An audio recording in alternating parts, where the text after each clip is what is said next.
कैसे हैं? उम्मीद है अच्छा हुआ। देखिए, कल 17 तारीख को जो नीट का पेपर हुआ, उस पेपर के एनालिसिस के बारे में आपसे बात करना चाहूँगा।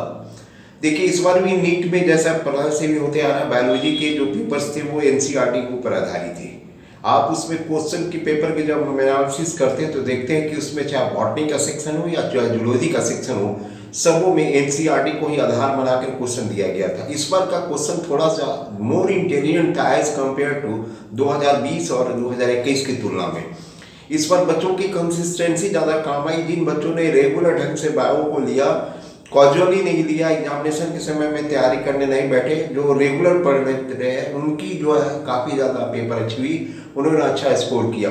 देखिए, बेसिक कॉन्सेप्ट बहुत ज़्यादा काउंट करता है। मैं बार बार पढ़ाते वक्त भी बोलता हूँ कि भाई आपकी तैयारी, यदि आप नीट की तैयारी करते हैं, जेईई मेन की तैयारी करते हैं, तो 9th से ही आपकी कंसिस्टेंसी शुरू हो जाती है। 9th से भी जिन जिन चीज़ों की आपकी जरूरत पड़ती है, आप उसको कंसेप्ट बनाते जाएंगे, क्योंकि कंसेप्ट को एक लिमिट समय में नहीं दिया जा सकता।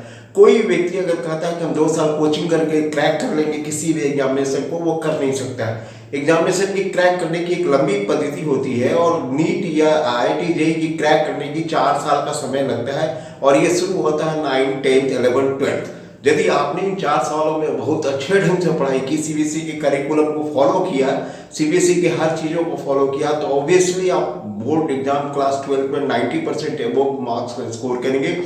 और जब 90 एबोव स्कोर करेंगे तो फिर आपको आईआईटी जेईई और नीट क्वालिफाई करने और क्रैक करने से कोई नहीं रोक सकता।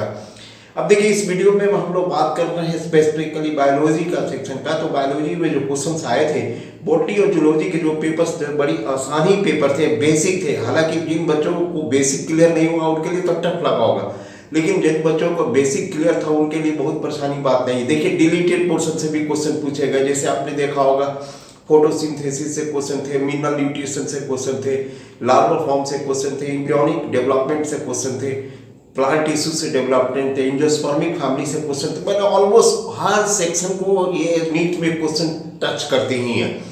तो आपको किसी भी चीज़ को स्किप नहीं करना है, हर चीज़ का एक पर्टिकुलर नोट्स बनाइए। बायोलॉजी के लिए आपको उतनी पजल होने की जरूरत नहीं है, आप सिस्टमेटाइज वे में ध्यान दीजिए। 11th के एनसीईआरटी का एक एक चैप्टर, एक एक यूनिट का, 12th के एनसीईआरटी के एक एक चैप्टर के एक एक यूनिट का। अब आने वाले 2022 बैच के बाद 2023 का जो एग्जामिनेशन होगा, उन बच्चों के लिए जो स्टैटिक प्रिपरेशन होगी, उस प्रिपरेशन के तहत आप बायोलॉजी में आप एनसीईआरटी को आधार बनाइए। यदि आप इससे मैं नहीं समझता हूँ कि एनसीईआरटी के अलावा और भी किसी चीज़ की जरूरत पड़ेगी आपको तैयारी करने के लिए। यदि इसके अलावा आपको लगता है कि नहीं ये हमारे लिए क्या सेटिस्फैक्शन होगा, तो आपको सेटिस्फाई करने के लिए मैं बता दूं, कोई एक आधार +2 का बेसिक बुक जो स्टैंडर्ड टेक्स्ट बुक ले लिए। वो बॉटनी का अलग होना चाहिए, जूलॉजी का अलग होना चाहिए। दोनों को आप कंपेयर करके अपनी तैयारी को आराम दें, लेकिन एनसीईआरटी को ना भूलें, क्योंकि मेजर क्वेश्चन जो है, मैंने जो क्वेश्चन की एनालिसिस की, उस क्वेश्चन को एनालिसिस करने के पश्चात मैंने पाया कि मेजर चीज़ें जो पूछी गई थी वो सारे के सारे एनसीईआरटी से पूछे गए थे।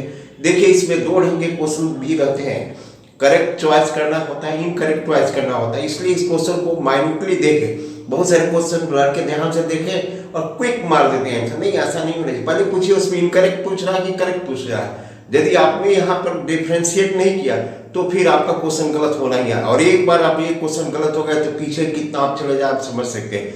इसलिए कंसंट्रेट होकर तैयारी कीजिए। बायोलॉजी की पेपर को बहुत अच्छा है। 360 नंबर में आप 360 में 360 स्कोर कर सकते हैं, सिर्फ एनसीईआरटी की 11th और 12th की बायोलॉजी को किताब का आधार बनाकर। हाँ, एक एक बात जो इसमें दी गई है उसको फॉलो कीजिए, नोट्स बनाइए। नहीं समझ में आता अपने टीचर से पूछिए, और हमारा चैनल आपके लिए हमेशा तैयार रहता है मदद करने के लिए। आप जो भी डिमांड करेंगे हम उसको आपको मदद कराएंगे। हाँ, लेकिन खास करके जो अभी बच्चे जो 9th में पढ़ रहे हैं, यदि उन्होंने टारगेट फिक्स कर लिया नीट का और यदि आईआईटी जेईई का, तो नीट आईआईटी जेईई की तैयारी 9th से ही शुरू हो जाती है।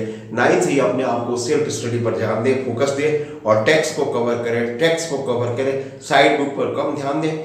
साइड बुक जब आपको तभी आप पढ़ें जब लगे कि आपका टेक्स्ट आपने कितनी बार कर लिया है और अब इसमें कुछ करने के लिए नहीं बचा है। हालांकि ऐसा होता नहीं है, हमेशा एनसीईआरटी में कुछ ना कुछ कमी आपको बनी ही रहेगी। आप जितने भी आप पढ़ेंगे उतनी बार नई नई बातें आएगी। मैं समझ रहा हूँ मेरी बातों को आप अच्छी तरह समझने की कोशिश कर रहे हो और समझ गए होंगे। चैनल को प्रमोट कीजिए, ध्यान दीजिए। Thank you very much.